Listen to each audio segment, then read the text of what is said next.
धर्मेंद्र प्रधान को लात मार करके निकालिए मोदी। मतलब लात मार के मैं खाली ये नहीं कर रहा हूँ कि उसको पदच्युत कर दीजिए।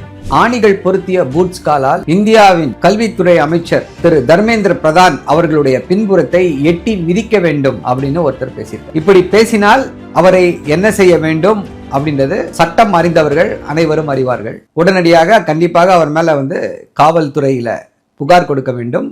இல்ல காவல்துறையே தாமாக முன் வழக்கு பதிவு செய்து அவரை கண்டிப்பாக கைது செய்ய வேண்டும். ஆனா இவர் இப்படி பேசிக் கொண்டிருக்கிறார். அஜித் பார்த்தி அப்படின்னு சொல்லி இருக்கக்கூடிய ஒரு எக்ஸ்ட்ரீம் ரைட் விங் யூடியூபர், இவர் மேலதான் இப்படி ஒரு குற்றச்சாட்டு பேசியிருக்காரு.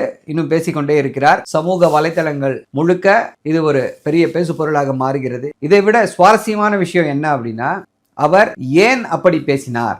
அதற்கு ஒரே காரணம் இந்த புதிய சட்டம், regulations passed by UGC, university grants commission 13 ஜனவரி 2026 ஒரு ரெகுலேஷன்ஸ் கொடுக்குறாங்க. என்னன்னா, promotion of equity in higher education institutions regulation 2026 சொல்கிறது. எதனால இந்த சட்டம் என்ன சொல்கிறது? இந்த சட்டத்தை கொண்டு வந்ததற்காக அந்த அஜித் பாரதியா என்பவன் இந்தியாவுடைய கல்வித்துறை அமைச்சரை அப்படி அடிக்க வேண்டும் என்று சொல்கிறான். அவன் யாருன்னு உங்களுக்கு தெரியும். இதையே ஒரு கிறிஸ்துவரோ ஒரு இஸ்லாமியரோ பேசியிருந்தால் என்ன ஆயிருக்கும்னு சொல்லி நான் உங்களுக்கு சொல்ல வேண்டியதில்லை. ஆனாலும் இந்த அஜித் பாரதி மேல இன்னும் நடவடிக்கை எடுக்கப்படவில்லை அப்படின்றத சொல்லிட்டு இந்த சட்டத்துக்குள்ள போவோம். இந்த சட்டம் இப்போ ஒரு 2 நாட்களாக மிகப்பெரிய பேசு பொருளாக மாறி வருகிறது. மீண்டும் ஒரு மண்டல் போராட்டம் வெடிக்குமா என்ற அந்த கேள்வியையும் எழுப்பியிருக்கிறது. என்ன ப்ராப்ளம்? யார் இந்த சட்டத்திற்கு எதிராக போராடி கொண்டிருக்கிறார்கள்? இந்தியா முழுக்க இருக்கக்கூடிய உயர் ஜாதி இந்துக்கள் இந்த சட்டத்திற்கு எதிராக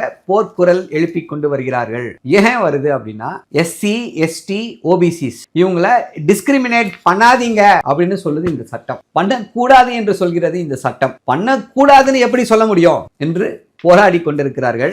கேட்டா ஜெனரல் கேட்டகரின்றாங்க. அவர்கள் ஜெனரல் கேட்டகரி இல்ல, உயர் ஜாதி இந்துக்கள். அவங்களுக்கு ப்ராப்ளம் என்ன அப்படின்னா, இந்த சட்டத்தில் இருக்கக்கூடிய definition 3C, caste based discrimination. Caste based discrimination means discrimination only on the basis of caste or tribe against the members of the scheduled caste, scheduled tribes and other backward classes. என்ன சொல்லுதுன்னா, யாரையாவது ஒருத்தரை சாதியின் அடிப்படையில நீங்கள் வேறுபடுத்தி பார்க்கிறீர்கள் அப்படின்னா அது it will become caste discrimination. அதன் மேல நடவடிக்கை எடுக்கலாம். எப்படி நடவடிக்கை எடுக்க வேண்டும் அப்படின்றதையும் இந்த சட்டம் சொல்லுது. எப்படிப்பட்ட நடைமுறைகளை பின்பற்ற வேண்டும் அப்படின்னும் இந்த சட்டம் சொல்கிறது. என்ன சொல்கிறது இந்த சட்டம் அப்படின்னா, ஈக்விட்டி கமிட்டி அப்படின்ற ஒரு கமிட்டியை எல்லா higher education institutions, every university, college, higher education institution எதுவெல்லாம் யூஜிசி டெஃபினிஷன்ல வருதோ அந்த நிறுவனங்கள் எல்லாம், கல்வி நிறுவனங்கள் எல்லாமே ஈக்குவல் ஆப்பர்ச்சுனிட்டி சென்டர் என்று சொல்கிறார்கள். இந்த ஈக்குவல் ஆப்பர்ச்சுனிட்டி சென்டர் சரியான முறையில் மாணவர்கள் நடத்தப்படுகிறார்களா, சாதியின் அடிப்படையில் அவர்கள் வேறுபடுத்தப்படவில்லை அப்படின்றத உறுதி செய்ய வேண்டும், அதற்கான முயற்சிகளை எடுக்க வேண்டும் என்று சொல்கிறது. செக்ஷன் 5 இதை சொல்லுது. அதே போல இந்த ஈக்விட்டி கமிட்டி இல்ல யார் யார் இருப்பாங்க அப்படின்னா, அந்த ஹெட் ஆஃப் த இன்ஸ்டிடியூஷன் அவர் இருப்பார். வைஸ் சான்சலரோ இல்ல பிரின்சிபலோ கரஸ்பாண்டோ யாரோ அவங்க இருப்பாங்க. The professors and senior faculty members of the HEI, higher education institution, as members, 1 staff member other than a teacher of the higher education institution, 2 representatives from civil society having relevant experience, 2 students to be nominated based on academic merit, excellence in sports performance and co-curricular activities as special invitees என்று சொல்கிறார்கள். Coordinator of the Equal Opportunity Center shall act as the ex officio member secretary. Head of the institution தான் இந்த equity கமிட்டியுடைய சேர்மனாக இருப்பார் என்பதை சொல்கிறார்கள். So இந்த equal opportunity centre எதையெல்லாம் செய்ய வேண்டும் அப்படின்னா, ensure equity and equal opportunity, எல்லாருக்கும் ஒரு சமமான வாய்ப்பை கொடுக்க வேண்டும். சமூக சூழல், எல்லோரும் வேறுபாடின்றி படிக்கக்கூடிய ஒரு சமூக சூழலை உருவாக்க வேண்டும் அப்படின்றத சொல்லியிருக்காங்க. அதே போல முக்கியமா வரக்கூடிய கம்ப்ளைண்ட், யாராவது ஒருத்தர் சாதியின் அடிப்படையில வேறுபடுத்தப்படுகிறார் அப்படின்னா அதற்கு எப்படிப்பட்ட ஒரு ரிட்ரஸலை கொடுக்கிறது, அந்த புகாரை எப்படி விசாரிக்க வேண்டும் அப்படின்ற அந்த வழிமுறைகளை நெறிப்படுத்த வேண்டும் அப்படின்றதும் இந்த ஈக்விட்டி கமிட்டியுடைய வேலையாக இருக்கிறது. சோ என்ன நடக்கும்? ஒரு காலேஜ்ல புகார் கொடுத்துடுறாங்க, நான் சாதி அடிப்படையில வேறுபடுத்தப்படுகிறேன், எனக்கு வாய்ப்புகள் மறுக்கப்படுகிறது அப்படின்னா இந்த கமிட்டி கம்ப்ளைண்ட் நேரடியாக கொடுக்கலாம்.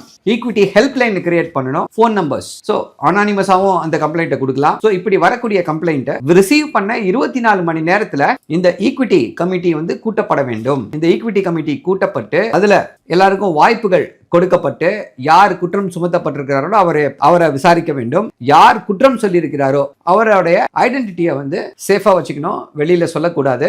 இப்படி ஒரு கமிட்டி விசாரணையை நடத்தி முடித்த பிறகு அறிக்கையை தாக்கல் செய்ய வேண்டும். அறிக்கையை தாக்கல் செய்த பிறகு அந்த ஹெட் ஆஃப் த இன்ஸ்டிடியூஷன் இவங்க மேல என்ன நடவடிக்கை எடுக்கிறது, அதாவது ஹையர் எஜுகேஷன் இன்ஸ்டிடியூஷன்ஸ்ல ஒழுங்கீனங்களுக்கு டிசிப்ளினரி ஆக்ஷன் எப்படி எடுப்பாங்களோ, என்ன ரூல்ஸை ஃபாலோ பண்றாங்களோ அந்த ரூல்ஸை இது ஃபாலோ பண்ணணும். ஆனா இது ஒரு பீனல் அஃபென்ஸ் என்று வந்து விட்டால் அவர்கள் கம்ப்ளைண்ட் பண்ணிருக்கக்கூடிய விஷயம் நம்முடைய குற்றவியல் நடைமுறை சட்டங்கள், குற்ற சட்டங்களுக்கு எதிராக இருக்கு அப்படின்னா அப்ப அவர்கள் மேல குற்ற வழக்கு பதிவு செய்ய வேண்டும், இம்மீடியட்டா போலீஸ் ஸ்டேஷன்ல கொடுக்க வேண்டும் என்ற அந்த முக்கியமான கருத்தையும் இங்கே முன்வைத்திருக்கிறார்கள். பாதிக்கப்பட்டிருக்கக்கூடியவர்கள் அதற்கு மேல ஓம்புட்ஸ்மேன் ஒருத்தர் இருக்காரு, அவர்கிட்ட அப்பீல் பண்ணலாம். இதுதான் இந்த சட்டத்துடைய சாராம்சம். இந்த சட்டத்தின் கீழே நீங்க மாணவர்கள் மேல புகார் கொடுக்கலாம், பேராசிரியர்கள் மேல புகார் கொடுக்கலாம், அந்த ஹையர் எஜுகேஷன் இன்ஸ்டிடியூஷன்ல வேலை பார்க்கக்கூடிய நபர்கள் மேல புகார் கொடுக்கலாம், டெக்னிக்கல் ஸ்டாஃப், அந்த ஹெட் ஆஃப் இன்ஸ்டிடியூஷன் மேலேயே புகார் கொடுக்கலாம். அப்படி ஹெட் ஆஃப் இன்ஸ்டிடியூஷன் மேல புகார் வருது அப்படின்னா அவர் அந்த பதவி அதுல சேர்மனா இருக்க மாட்டாரு, ஈக்விட்டி கமிட்டியில இருக்கக்கூடியவர்கள் வேற ஒருத்தரை நாமினேட் பண்ணுவாங்க அப்படின்றதையும் சொல்லியிருக்காங்க. அதை விட முக்கியமா இன்னொரு விஷயம் என்னன்னா இதுல equity help line. Every HEI shall establish and operate an equity helpline that will function round the clock. College மூடனா தான் இந்த equity helpline மூடணும் அப்படின்றாங்க. Identity of the stakeholder reporting and violation of equity shall be kept confidential. அவர் informant கான்ஃபிடென்ஷியலா வச்சுக்கோங்கன்னு சொன்னார்னா அந்த விஷயம் கான்ஃபிடென்ட்டா வைத்துக் கொள்ளப்பட வேண்டும். இதுதான் முக்கியமான விஷயம். உங்களுடைய கேள்வி எனக்கு புரிகிறது, சரியா தானே இருக்குது. இதுல என்ன தவறு? ஆமா, இதுக்கு முன்னாடி ரோஹித் வெமுலா, பாயல் தடுவி, சென்னை ஐஐடியில ஃபாத்திமா, இப்படி எத்தனையோ மாணவர்கள் தற்கொலை செய்து கொண்டிருக்கிறார்கள். காரணம் அங்கே அவர்களுக்கு இழைக்கப்பட்ட வேற்றுமைப்படுத்தல், discrimination based on their caste, religion நன்றாக தெரிகிறது. சோ ஒரு நல்ல சட்டம் தானே இது நல்ல சட்டம். ஏன்னா ரோஹித் வெமுலாவுடைய தாயார் உச்சநீதிமன்றத்தை நாடி ரோஹித் வெமுலாவுக்கு நேர்ந்த இந்த கதி, பாயல் தடுவிக்கு நேர்ந்த இந்த கதி வேற யாருக்கும் நடக்கக்கூடாது என்ற அடிப்படையில இந்த வழக்கை உச்சநீதிமன்றத்தில் தாக்கல் செய்யறாங்க.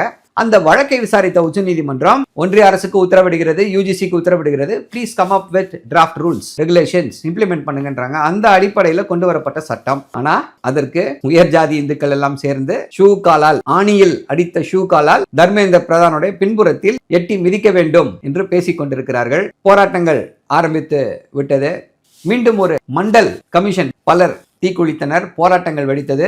இதுவும் அப்படி ஒரு போராட்டமாக மாறுமா என்பதை நாம் பொறுத்திருந்துதான் பார்க்க வேண்டும். எல்லாரும் இந்த சட்டத்தில் இருக்கக்கூடிய நியாயத்தை உணர்ந்திருக்கிறார்கள். இதுல எந்த தவறும் இல்லை. ஆனா உயர் ஜாதி மாணவர்கள் எல்லாம் என்ன சொல்றாங்க அப்படின்னா, போலி புகார் கொடுத்துட்டா என்ன சார் பண்றது, எங்களை மட்டுமே சொல்றீங்க, அப்பர் காஸ்ட் ஜெனரல் கேட்டகரியை மட்டும் தனியா விட்டுடுறீங்க, மற்றவங்க எல்லாரையும் ஒன்னா சேர்த்துறீங்க, ஏதோ நாங்க தான் அவங்களை போய் வேற்றுமைப்படுத்துவது போல பேசிக் கொண்டிருக்கிறீர்கள் குற்றச்சாட்டை முன்வைக்கிறார்கள். சற்று பின்னோக்கி போவோம். UAPA சட்டம் கொடூரமான சட்டம். அது மிஸ்யூஸ் செய்யப்படும், அரசியல் எதிரிகள் பழிவாங்கப்படுவார்கள், யார் வேணா பழிவாங்கப்படலாம். அதே போல PMLA சட்டம், யார் வேணா பழிவாங்கப்படலாம், மிஸ்யூஸ் செய்யப்படும். அப்படின்னும் பொழுது சார் தப்பு செஞ்சவங்க பயப்படுவாங்க சார், நீங்க ஏன் சார் பயப்படுறீங்க என்று நமக்கு அறிவுரை சொன்னது யார் அப்படின்னா இந்த உயர் ஜாதி இந்துக்கள் தான், பாஜகவுடைய ரைட் விங் ட்ரால்ஸ். இப்போ அவர்களுக்கும் அதே அறிவுரையை சொல்ல கடமைப்பட்டிருக்கிறோம். தவறு செஞ்சா பயப்படுவாங்க சார், நீங்க தான் உத்தமர்களாச்சே, நீங்க ஏன் சார் டிஸ்கிரிமினேட் பண்றீங்க, நீங்க டிஸ்கிரிமினேட் பண்ணல அப்படின்னா உங்க மேல ஏன் சார் கம்ப்ளைண்ட் வரப்போகுது, நீங்கள் தான் யோக்கிய சிகாமணிகளாச்சே, எல்லாரையும் அப்படியே சமமா நடத்துவீங்களே எந்தவித வேறுபாடும் இல்லாமல், அப்புறம் ஏன் சார் இந்த சட்டத்தை கண்டு அச்சப்படுகிறீர்கள் என்ற கேள்விதான் எழுந்து வருகிறது. இது அம்பேத்கர் ஒரு விஷயத்தை சொல்லியிருப்பாரு, if Indians travel across the world, cost will become a global issue என்று சொல்வார். இதே தான் நடந்துச்சு. அமெரிக்காவில் இதை நிறைய பேர் ஃபேஸ் பண்ணிட்டு இருக்காங்க. வாஷிங்டன்ல சியாட்டில் நகர கவுன்சில்ல ஷியாமா சமந்த் என்று பூனவை சார்ந்த இந்திய வம்சாவளியினர், அவர் அந்த கவுன்சில்ல மெம்பர். அவர் இதே போல anti discrimination law especially for south Asians சொல்லி கொண்டு வர்றாரு. அந்த சட்டத்திற்கு எதிராக போராடியது யார் அப்படின்னா இந்துத்துவ அமைப்புகள், அமெரிக்காவில் இருக்கக்கூடிய இந்துத்துவ அமைப்புகள். சோ அதே தான் இங்க நடந்து கொண்டிருக்கிறது. இவர்களுடைய நோக்கம் என்னவென்று உங்களுக்கு எல்லாம் நன்றாக புரிகிறது. நாங்கள் உங்களை வேற்றுமைப்படுத்தி கொண்டே இருப்போம், மட்டன் சாப்பிடாத, சிக்கன் சாப்பிடாத, ஃபிஷ் சாப்பிடாத, பீஃப் சாப்பிடாத, போர்க் சாப்பிடாத நாங்க பேசிக்கொண்டே இருப்போம், ட்ரெயின்ல எல்லாம் அலோவ் பண்ண மாட்டோம், அரசாங்க நிகழ்ச்சிகளில் நான் வெஜிடேரியனை கொடுக்க மாட்டோம். இன்னைக்கு பிரசிடென்ட் குடியரசு தின விழாவில் பிரசிடென்ட் வந்து விருந்து கொடுத்திருக்கிறார். அதுல ஒரு நான் வெஜிடேரியன் டிஷ்ஷும் இல்ல. வந்திருக்கக்கூடிய வெளிநாட்டு விருந்தினர்கள் எல்லாம் நான் வெஜிடேரியன் சாப்பிடக்கூடியவர்கள். இப்படி ஒரு வேற்றுமையை தொடர்ந்து கடைபிடித்து வரக்கூடிய நீங்கள் உங்களுக்கு எதிராகன்னு சொல்ல முடியாது. எஸ்சி மாணவர்கள், எஸ்டி மாணவர்கள், ஓபிசி மாணவர்கள் இவர்களை பாதுகாப்பதற்காக இவர்களுடைய அந்த உரிமைகளை நிலைநாட்டுவதற்காக ஒரு மெக்கானிசம் உருவாக்கியிருக்கேன். இதுல தண்டனை கிடையாது, வேற வகையான தண்டனை கிடையாது. So அந்த ரிப்போர்ட்டை பேஸ் பண்ணி head of the institution can take any appropriate action. என்ன ஆக்ஷன், என்ன தண்டனை இதுல சொல்லல. So discretion is still with them. இதையே உங்களால் தாங்க முடியலையே. இத்தனை ஆயிரம் ஆண்டு காலம் வேற்றுமைப்படுத்தப்பட்டே வந்திருக்கிறார்களே, அவர்களை எல்லாம் அவர்கள் உரிமைகளை கேட்கக்கூடாதா? பாயல் தடுவி பத்தி பேசணும், ரோஹித் வெம்லோவை பத்தி பேசணும், ஃபாத்திமாவை பத்தி பேசணும். இப்படி ஏதாவது ஒரு உயர் ஜாதி இந்து, அவர் உயர் ஜாதியை சார்ந்தவர் என்பதால் வேற்றுமைப்படுத்தப்பட்டார், சிரமத்துக்குள்ளார்னார் சொல்லி தற்கொலை செய்து கொண்ட கதைகளை கேட்டிருக்கிறீர்களா? சாதியின் அடிப்படையில், வேற விஷயங்கள் இருக்கலாம், சாதியின் அடிப்படையில் இது ஸ்லர்ஸ் எல்லாம் ரொம்ப காமன். நீ கோட்டால வந்தவங்க தானே. பாயல் தடுவி தன் உயிரை மாய்த்துக் கொள்வதற்கு ஒரே காரணம் நீ கோட்டால வந்தவன் தானே சொல்லி இருக்கக்கூடிய கான்ஸ்டன்ட் டான்ஸ் பல இடங்கள்ல இதை பார்த்திருக்கிறோம். மோடி அரசாங்கம் இந்த முடிவுல திடமாக இருக்க போகிறதா இல்லையா என்பதை பொறுத்திருந்து பார்ப்போம். இதுல இன்னொரு ட்விஸ்டும் இருக்கு. என்ன அப்படின்னா, இந்த ரெகுலேஷன்ஸ்க்கு எதிராக இந்த உயர் ஜாதி இந்துக்கள் உச்ச நீதிமன்றத்தை நாடி இருக்கிறார்கள். உச்ச நீதிமன்றம் இந்த வழக்கை விசாரிப்பேன் என்று சொல்லி இருக்கிறது. இந்தியாவுடைய தலைமை நீதியரசர் திரு சூரியகாந்த் அவர்கள் ஆன்லைன்ல நடக்கிற விஷயங்கள் எல்லாம் நான் பார்த்துட்டு தான் இருக்கேன், இந்த மனுவை கொண்டு வாருங்கள், நான் விசாரிக்கிறேன் அப்படின்னு இருக்காரு. இந்த வழக்கு உச்ச நீதிமன்றத்துல விசாரணைக்கு வந்த பொழுது உச்ச நீதிமன்றம் சாதியற்ற சமுதாயத்தை நோக்கி நாம் சென்று கொண்டிருக்கிறோம் என்று சொல்லி இது அதற்கு ஒரு பிரச்சனையை உருவாக்கும், அதனால இதற்கு தடை கொடுக்கிறேன் அப்படின்னு சொல்லி இப்ப தடை கொடுத்திருக்காங்க. பாஜகவுடைய இரட்டை வேடம் அம்பலப்பட்டு போயிருக்கிறது. என்ன நடக்க போகிறது பொறுத்திருந்து பார்ப்போம், தொடர்ந்து விவாதிப்போம்.